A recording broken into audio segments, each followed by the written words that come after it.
After finishing this activity, you'll be able to add data to a table in an Excel worksheet. Entering data to Excel worksheets.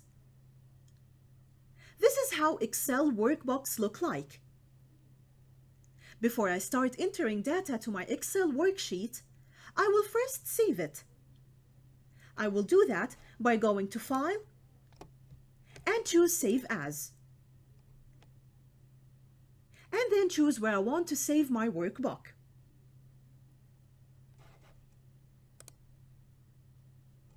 Notice that in the newer versions of Excel, the extension is .xlsx.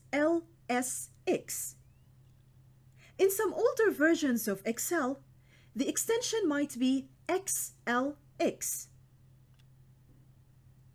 I will save it into Computer Skills Excel. And I will click on Save. Excel workbooks are used to organize data very clearly.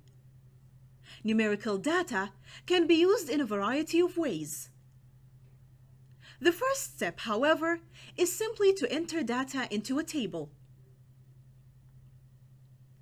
We have here an opened blank workbook.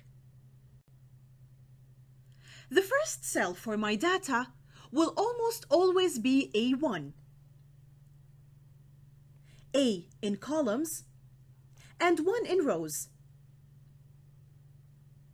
The intersection between columns and rows is the name of the cell. Here, it is called A1.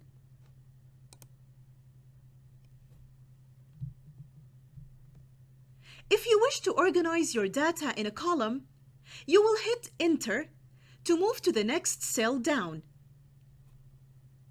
Enter on my keyboard will move me to the next cell in the column, which is called A2.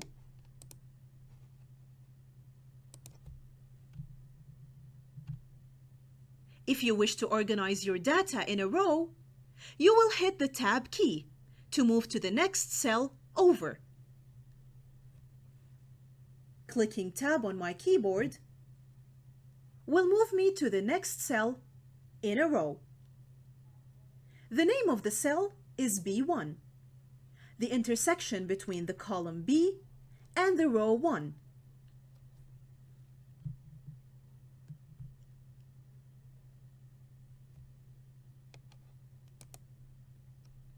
All I have to do to enter data is start typing in the cell I choose.